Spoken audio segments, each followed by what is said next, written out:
channel. My today's topic is effect of environment on microbial growth. Microbial growth पे environment का क्या effect हो रहा है वो सारी चीज़ें हम लोग इस वीडियो में देखेंगे, ठीक है।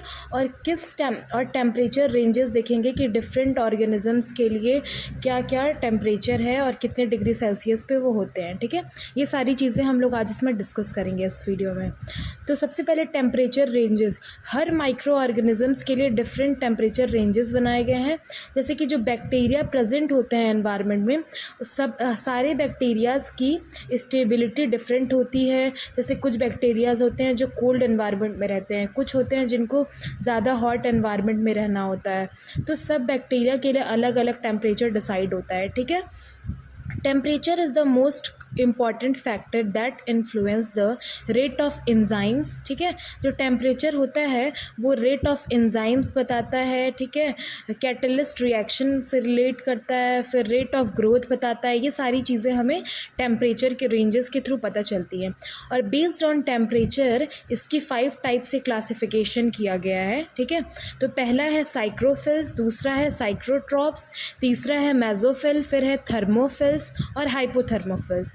ये पांचों जो हैं ये डिफरेंट टेम्परेचर पे माइक्रो ऑर्गेनिज्म हैं जो डिफरेंट टेम्परेचर पे ग्रोथ करते हैं। किसी को हॉट एनवायरनमेंट चाहिए, किसी को कोल्ड एनवायरनमेंट चाहिए, किसी को मॉडरेट एनवायरनमेंट चाहिए। ये सारी चीज़ें मतलब इन्हें इनके अकॉर्डिंग चाहिए होती हैं, ठीक है। तो अब हम लोग ये देख लेते हैं कि इसमें होता क्या है, ये साइक्रोफिल्स में क्या होता है, साइक्रोट्रॉप्स में क्या होता है, इन सारी चीज़ों में होता क्या क्या है, ठीक है। इसकी डेफिनेशन क्या होती है। तो आप एक बार अगर आपको नोट करना है तो आप नोट भी कर सकते हैं। और अगर आपको नोट्स चाहिए होंगे तो आप मुझे कमेंट बॉक्स में बता दीजिएगा, मैं आपको नोट्स शेयर कर दूँगी इन सारी चीज़ों की, ठीक है। तो अब हम लोग ये डिस्कस कर लेते हैं कि साइक्रोफिल्स क्या होता है, ठीक है। जो साइक्रोफिल्स होता है उसको जो टेम्परेचर दिया जाता है वो 0 से 10 डिग्री सेल्सियस दिया जाता है, ठीक है। और ये लो टेम्परेचर में सर्वाइव कर लेते हैं और ये कोल्ड एनवायरनमेंट इनको पसंद होता है, ठीक है। ये कोल्ड लविंग होते हैं और ये जो होते हैं दे आर फाउंड इन एलाफिन्स, एप्लाइन and arctic soil, deep ocean waters में पाते हैं, ग्लेशियर्स में पाए जाते हैं, ठीक है। इन सारी चीज़ों में मतलब जहाँ पे भी जैसे कि सॉइल में नीचे के साइड या फिर ओशियन में जब नीचे होते हैं, नीचे पानी में, वहाँ पे कोल्ड एनवायरनमेंट मिलता है तो ये वहीं पे सर्वाइव करते हैं, ठीक है। इसका एग्जांपल है साइक्रोबैक्टीरिया फैसिलस, ठीक है। ये इसका एग्जांपल होगा। एग्जांपल भी आप एग्ज़ाम में ज़रूर लिखिएगा, ऐसे एग्ज़ाम में इससे क्वेश्चन भी आ जाते हैं कि साइक्रोफिल्स का एग्जाम्पल क्या होता है, ठीक है। टेम्परेचर रेंजेस आपसे पूछ लिया जाता है कई बार एग्ज़ाम में, तो आप ये सारी चीज़ें नोट कर लीजिए, इन सारी चीज़ों को लिखिएगा। फिर क्या होता है साइक्रोट्रॉप्स, ये they have ability to grow at low temperature. ये भी लो टेम्परेचर पे ग्रो कर सकते हैं और इसका टेम्परेचर रेंज होता है 10 से 20 डिग्री सेल्सियस। देखिए आप जहाँ भी पढ़ेंगे गूगल पे या फिर कहीं भी, तो हर जगह पे आपको डिफरेंट टेम्परेचर रेंजेस दिखाया जाएगा, तो आप कहीं का भी लिख सकते हैं। ये जो मैंने लिखा है ये जब मेरे एग्ज़ाम्स में भी पूछा था तो मैंने यही टेम्परेचर रेंज लिखा था, ठीक है। और ये सही भी है, ये सही है, ठीक है।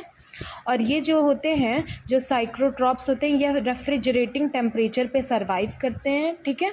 इनकी ऑप्टिमल और मैक्सिमम ग्रोथ 10 से 20 डिग्री सेल्सियस पे देखी जाती है। ये आप मत देखिए, ये मैंने कहीं से लिख दिया था, ठीक है। 10 से 20 डिग्री सेल्सियस पे इनकी ग्रोथ देखी जाती है। फिर इसका एग्जाम्पल होता है सूडोमोनस और एरोमोनस, ठीक है। ये और भी बहुत सारे एग्जाम्पल होते हैं, ये दोनों इसके मेन एग्जाम्पल है जो मैंने यहाँ पे लिख दिया है, ठीक है। फिर उसके बाद हमारा 3rd नंबर पे ये होता है मेसोफिल्स, ठीक है। मेसोफिल्स जो होता है वो हमारा 3rd नंबर पे होता है। तो जो मेसोफिल्स का टेम्परेचर होता है वो 20 से 40 डिग्री सेल्सियस का रेंज होता है और इसमें जो पैथोजेंस होते हैं यूजुअली वही मेसोफिल्स होते हैं। तो इसका एग्जाम्पल होता है इसमें ई कोलाई, लैक्टोबैसिलस, ये सारे जो होते हैं ये मेसोफिल्स में आ जाते हैं। इसमें मैंने थोड़ी नंबरिंग गलत कर दी है, पहले साइक्रोफिल्स आता है, फिर साइक्रोट्रॉप्स आता है, फिर मेसोफिल आता है, ठीक है। फिर थर्मोफिल्स आता है, फिर हाइपोथर्मोफिल्स आता है। हाइपोथर्मोफिल सबसे लास्ट में आता है, ठीक है। अब थर्मोफिल्स के बाद हम लोग देखते हैं, हमें मेसोफिल्स के बाद हम लोग देखते हैं कि थर्मोफिल्स क्या होता है। जो थर्मोफिल्स होते हैं वो हाई टेम्परेचर पे इनकी ग्रोथ होती है, ठीक है। 50 से ये 50 से 80 डिग्री सेल्सियस पे इनकी ग्रोथ होती है और इनको हॉट इन्वायरमेंट चाहिए होता है ग्रोथ के लिए, ठीक है। और ये मतलब इनका जो रूम टेम्परेचर है वो बहुत हॉट टेम्परेचर होता है, ठीक है। हॉट रूम टेम्परेचर पे ही ये ग्रोथ दिखाते हैं। और इसका एग्जांपल होगा जियोबैसिलस, ठीक है, थर्मस एक्यूटिकस, ठीक है, थर्मस एक्यूटिकस, ये इनके एग्जांपल्स हैं कुछ। फिर इसके बाद हमारा आता है हाइपोथर्मोफिल। जो हाइपोथर्मोफिल्स होता है उसको बहुत ही ज़्यादा हॉट वाटर, इसको हॉट वाटर स्प्रिंग भी कहा जाता है क्योंकि इसको बहुत ज़्यादा ही हाई टेम्परेचर इसका होता है और इसको बहुत ज़्यादा हॉट एनवायरनमेंट चाहिए होता है ग्रोथ करने के लिए, ठीक है। एक्सट्रीम टेम्परेचर चाहिए होता है। इसका टेम्परेचर रेंज होता है 80 से भी अबव इसका टेम्परेचर रेंज होता है, ठीक है। यहाँ पे मैंने ये भी लिखा है कि many hyperthermophiles belong to domain archaea, example Pyrococcus या फिर पायरोडिक्टियम, ठीक है। और जो हाइपोथर्मोफिल्स होते हैं उसका एग्जाम्पल होता है जियोबैसिलस स्टेरियोथर्मोफिलस, ठीक है। अब हम लोग इसका एक वो देख लेते हैं ग्राफ, ठीक है, कैसे क्या ये बनता है। रुकिए मैं आपको दिखाती हूँ। हाँ, तो आपसे जब भी वो पूछेगा टेम्परेचर रेंज तो आप ये चीज़ ज़रूर बनाइएगा, ये इंपॉर्टेंट है, ठीक है। ये चीज़ आप ज़रूर बनाइएगा। देखिए इसमें सबसे पहले मैंने ये है साइक्रोफिल्स का टेम्परेचर क्या होता है 5 से 10 डिग्री में होता है। फिर आता है साइक्रोटॉप्स, उसका होता है 10 से 20 डिग्री सेल्सियस। फिर आता है मेसोफिल्स, उसका होता है 20 से 45 डिग्री, ठीक है। फिर थर्मोफिल्स का होता है 80 डिग्री तक होता है थर्मोफिल्स का, और जो हाइपोथर्मोफिल्स होते हैं वो 80 अबव होते हैं, ठीक है। अब हम लोग देख लेते हैं पीएच क्या होता है। ये इफेक्ट ऑफ पीएच क्वेश्चन पूछेगा तो भी आप ये ग्राफ बना सकते हैं, ठीक है। ये ग्राफ आपको बनाना है और टेम्परेचर अगर आप बताएंगे तो भी आप ये बनाएंगे, ठीक है। अब सबसे पहले हम लोग देख लेते हैं इफेक्ट ऑफ पीएच क्या होता है। पीएच का मतलब होता है पावर ऑफ हाइड्रोजन, ठीक है।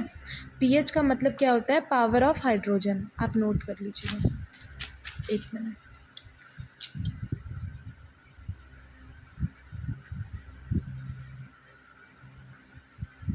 और आपको पता है कि पीएच का यूज़ हम लोग ना एग्रीकल्चर फील्ड में भी करते हैं क्योंकि हर चीज़ का पीएच रेंज हम लोग को मेज़र करने के लिए पीएच का यूज़ करना पड़ता है, ठीक है। तो हम लोग ये पीएच का यूज़ वहाँ पे भी करते हैं। पीएच का फार्मूला होता है pH is equal to -log H+ ion, ठीक है। ये पीएच का फार्मूला होता है। On the basis of this pH जो होते हैं वो 3 टाइप्स में डिवाइड हो जाते हैं, एसिडोफिल्स, न्यूट्रोफिल्स और एल्केलोफिल्स। जो एसिडोफिल होता है वो एसिडिक एनवायरनमेंट में ग्रो होता है और इसका टेम्परेचर होता है 0 से 5.5 डिग्री, ठीक है। 0 से 5.5 इसका टेम्परेचर होता है और इसका एग्जांपल होता है सल्फोलोबस, ठीक है। जो न्यूट्रोफिल्स होता है ये मॉडरेट टेम्परेचर पे ग्रोथ करता है और इसका पीएच होता है 5.5 से 8, ठीक है, ये इसका पीएच रेंज होता है। और जो एल्केलोफिल्स होता है ये ऑप्टिमम ग्रोथ करता है और इसका पीएच होता है 8 से 11.5 तक, ठीक है। 8 से 11.5 तक इसका ग्रोथ रेंज होता है और इसका एग्जाम्पल होता है बैसिलो एल्केलोफिलस, ठीक है। यही था हमारा ये। और अगर आपको कोई भी कन्फ्यूज़न होगा या फिर कुछ भी पूछना होगा तो आप मेरे कमेंट बॉक्स में लिख सकते हैं, ठीक है। Thank you, bye bye. Please मेरे चैनल को सब्सक्राइब करिए और शेयर भी करिए, ठीक है, ताकि आपको और भी अच्छे अमेजिंग वीडियोस देखने को मिले। Thank you, have a nice day.